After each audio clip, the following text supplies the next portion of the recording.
হযরত আবু বকর রাদিয়াল্লাহু তাআলা আনহু-এর ধৈর্য ও উত্তম আচরণ।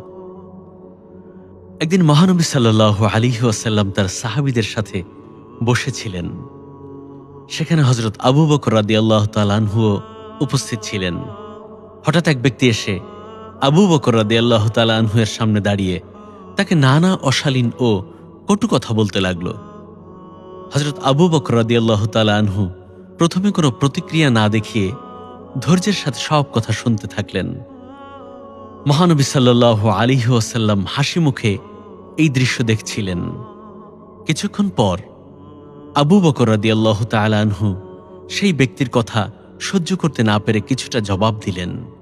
ঠিক তখনই মহানবী সাল্লাল্লাহু আলাইহি ওয়াসাল্লাম হঠাৎ মুখের হাসি বন্ধ করে সেখান থেকে উঠে চলে যেতে লাগলেন।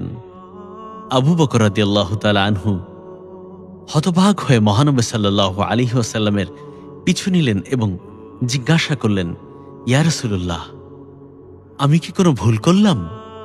মহানবী সাল্লাল্লাহু আলাইহি ওয়াসাল্লাম জবাবে বললেন, যখন তুমি ধৈর্য ধরছিলে তখন তোমার পাশে একজন ফেরেশতা ছিল, যিনি তোমার পক্ষে প্রত্যুত্তর দিচ্ছিলেন।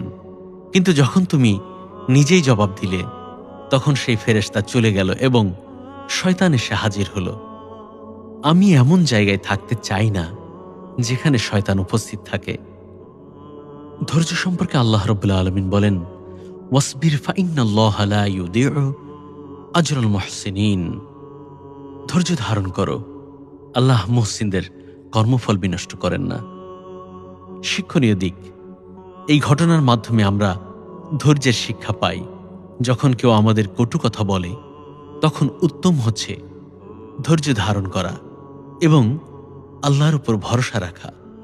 উত্তম চরিত্র একজন মুমিনের পরিচয় এবং মহানবী সাল্লাল্লাহু আলাইহি ওয়াসাল্লাম সর্বদা সাহাবীদের ধৈর্য ও সহনশীলতার মাধ্যমে উত্তম আচরণ করতে শেখাতেন।